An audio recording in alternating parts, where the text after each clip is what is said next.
Here's every ceasefire deal and prisoner exchange that Hamas has offered Israel since October 7th. October 9th, Hamas offers Israel an unspecified number of women and children being held hostage in Gaza in exchange for 36 Palestinian women and children being held hostage in Israeli prisons. October 16th, a Hamas official says they'd free all Israeli captives in Gaza in exchange for 6,000 Palestinian captives in Israel.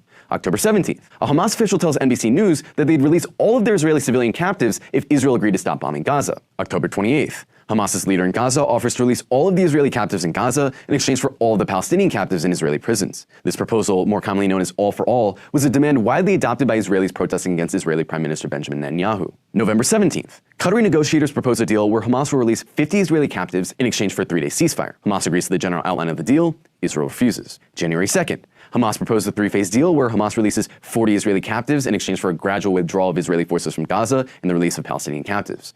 In the last phase, Israel would end the war and Hamas would release all of its Israeli captives. Israel rejected this offer.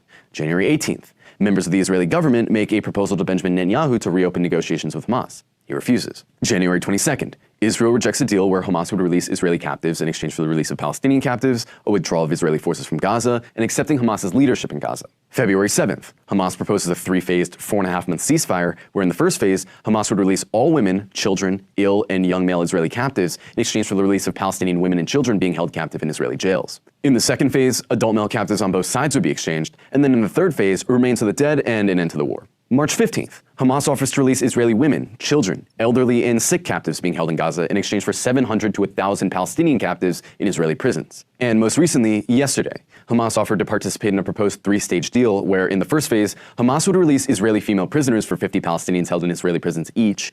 After 11 days of ceasefire, Israel would begin to dismantle its military structures in Gaza. In the second phase, there would be a halt to all military activity in Gaza. And then in the final phase, the war and Israel's blockade on Gaza would end, and the reconstruction process would begin. Israel rejected this deal. Now, you might be saying, well, what about all of Israel's proposals that Hamas turned down? But all of Israel's proposals so far have been for temporary ceasefires. In other words, they would stop the fighting long enough to allow Israel to get its people out and then decimate Gaza without having to worry about killing any Israeli hostages. This is fundamentally different from the ceasefire that Hamas and the vast majority of the world want, which is a permanent ceasefire that would end the war. Now Israel is trying to say that they have no choice but to invade Rafah because Hamas refuses to negotiate.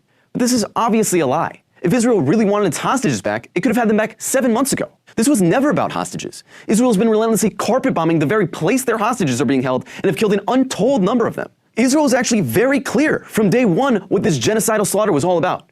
They said they would wipe the Gaza Strip off the face of the earth. They said they would bomb it so badly that Gaza would be a place no human being could exist. This was never about hostages. Hostages were always just their excuse to justify the extermination of a people and destroy its ability to resist.